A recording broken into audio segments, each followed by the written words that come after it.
Hello everyone, I am HENRY PHALENG, a spelling debater, former and climate change ambassador, and mental advocate, and CEO, founder, and director of EP2. It's so honored to. I'm sorry.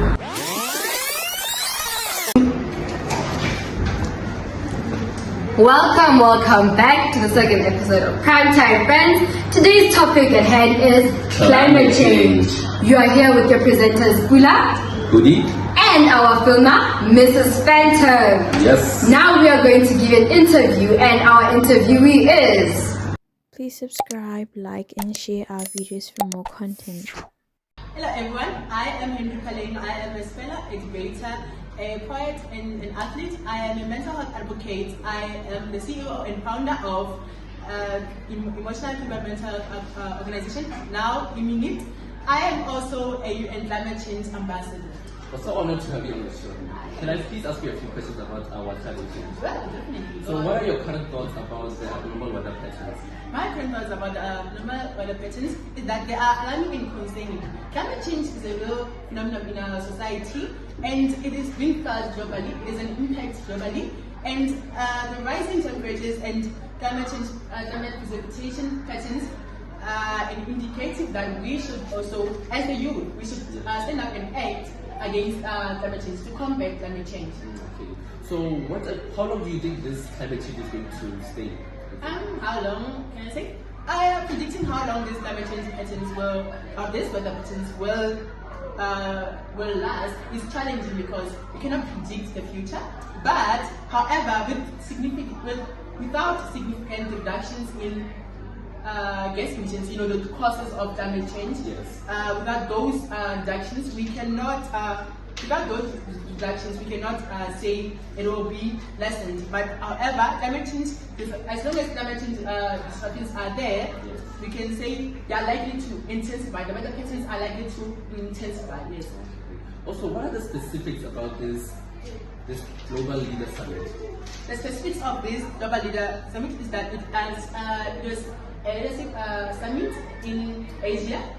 I was honored to become part of the summit, Yes. but however, I had to attend virtually because of issues that were related there. Yes. Then, the summit was to accelerate renewable energy adoptions, to come up with new ways to fight climate change, to combat it. It was enhancing climate change resilience. It was to promote sustainable land use and technology. So, however, we were there to propose new ideas as the youth to what can they, the UN, do to combat climate change. What can, along those lines. Okay, thank you. So, I'm going to give the stage to my co-host, Bula. Will you be honored to talk to her? I will be honored. Okay, thank you.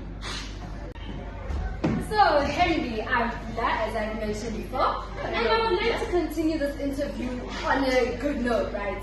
I would like to know, how do you feel being a part of the youth advocates for climate change? Alright, Phil. Honestly, I'd say I'm passionate and determined. I feel like I'm creating an impact in society at a very young age.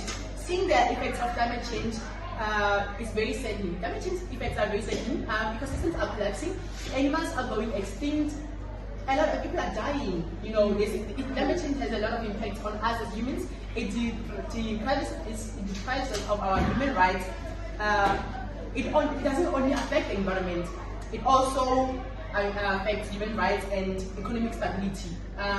Countries cannot, however, manage the impacts of climate change, leading to the economies collapsing. So that's what I can say. Based on that, right, us as the youth who in future will be the ones affected by this, how do you think we can go about preventing the situation from getting any worse? Well, firstly and mostly, we must let you talk. If we keep quiet about the issues that are affecting us as a youth, they are not going to be solved, right?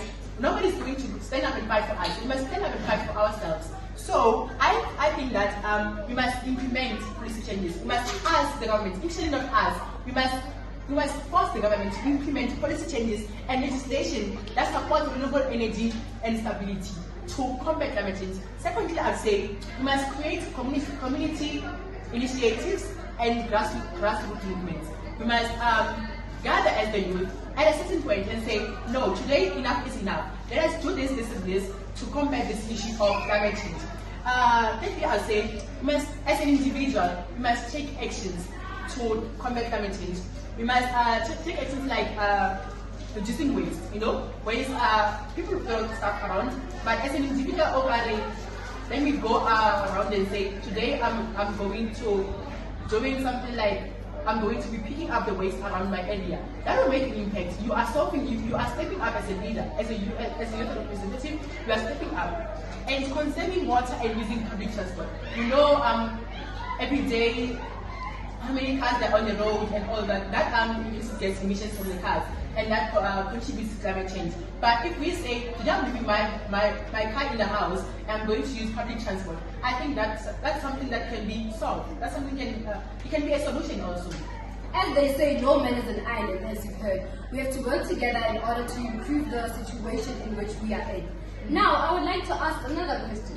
What challenges have you faced in making sure that youth is actively participating in the movement for changing the situation of climate change? I've faced a lot of challenges. I've really faced a lot of challenges in making sure the youth is actively involved. Yes, absolutely. We have faced a lot of challenges. I can say limited awareness and interest. The youth is not interested in what's going on. We are not aware of the impacts of climate change in our communities. We're not aware because then we feel like it's not impacting us. And it is impacting us. The government is trying all it can to combat it, but we must also step in to help the government. And competing priorities and distractions. The youth is distracted from what is going on in our world. Some are busy with their things and they forget about it. There is an issue, there is climate change. It has an impact, a direct impact in our lives. So I think also lack of access to resources and information is one of the problems that I have faced. Because now I have to inform the youth of what's going on, and some information is being kept far from us. You understand? And I can say, sharing solutions, raising awareness, and normalizing actions are really critical. They are some of the problems that I've came across while advocating for climate change. So, from what I'm getting, the issue with our youth is that we are not aware and we are distracted from climate change, right? Definitely. So, I guess people, that is our interview. Thank you, Henry, for being here and taking the time to talk to us. Thanks so much. So we are back from the interview, and Una, I would like to ask you a question. What did you take from the interview with Henry? Basically, what I took is that climate change is a big problem right now. We're having issues with climate change. As Henry told us, he's in this summit which helps us with climate change and explains us to climate change and how we can solve it. He also said walking through the beach, picking up trash. I picked up a lot of things that told me that, I have to do this so that climate change can go down. Right. So most of you could be wondering, what exactly is climate change, right? We are hearing about this word constantly, and we are wondering, what is climate change? Climate change is essentially the heating up of the earth, which causes weather patterns to change and also fluctuating temperatures. Basically, this climate change is caused by an over-accumulation of carbon dioxide in the atmosphere, which retains the heating from the sun. Right? Yeah. Now, that in turn can cause a lot of detrimental or can cause a lot of bad things to happen to us as the human population and to other things such as our animals. It can lead to a lot of deforestation, which causes climate change as well, if I forget to mention. It can cause, for times where it's supposed to be winter, it will be summer, and then when it's supposed to be summer, it becomes winter. So at that point, exactly. But now what I want to talk about is, what do we do that causes climate change? What happens is that factories emit, you see the smoke that we see from factories, that contributes to climate change. The smoke that comes out from a car's exhaust, that too causes climate change. A lot of carbon dioxide in the atmosphere, and what else, Una? Let me think. Except the cars and the factories. Also the burning of coal, fossil fuels, basically what we use for electricity in South Africa, that also causes climate change because the gas come out and then things happen. So basically, in a nutshell, that is what climate change is, that is how it is caused as well. Now, how does that affect us as the youth? Because you're probably wondering, why are we talking about this, right? Yeah. Thing is, this is going to affect us in the long run. Climate change can cause disasters to occur unnaturally, such as floods, hurricanes, and so on and so forth. Yeah, natural fires can normally be caused because now climate change makes it worse. Like natural fires in California, right? They have natural fires. Somehow, some way, if climate change continues, here in South Africa, there can be natural fires, which never happens right now. Like, that would be different. Exactly. So you could, let me give you an idea. Imagine, Barry, all of a sudden Limpopo has snow. Sure. That is how climate change changes the weather patterns. Or all of a sudden we have heavy rains in winter. You understand where the shift is.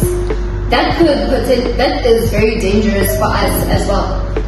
And at that point, if it does continue that way, a lot of lives are going to be lost. Diseases, malaria, yeah, that's coming back and stronger than ever actually, because with climate change it's going to make it even hotter, meaning that there's more malaria.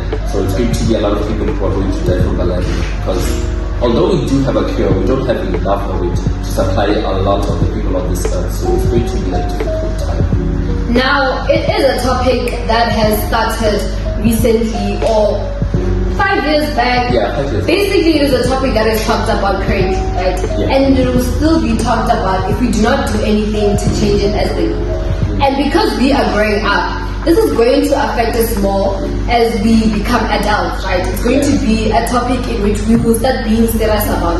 Why be serious about it then if we can be serious about it now and create a change to decrease the amount of disasters which could potentially happen? Because if we don't do that, something bad is going to happen to us. Right now we're seeing that things are a bit different in weather patterns. But just imagine 50 years time or 20 years time, what happens then? You could have floods all of a sudden, you could just, the day it's sunny, then tomorrow it's winter, and then all of a sudden everything is just very odd. You don't know what's happening. So, right, as the youth, what we picked up from Henry is that as one kid or as one teenager, Basically. we cannot make much of a difference, right? Yeah. But when we work together, we can create a whole lot of change, not only in the area that we live in, not only in our communities, Yes. but in the world at large if we band together. Now, what can we do to reduce this as the youth? What can we do right now that is within our capabilities? Basically, the first thing we should do is, and in our homes and in our schools, those are the places we're most at most of our time.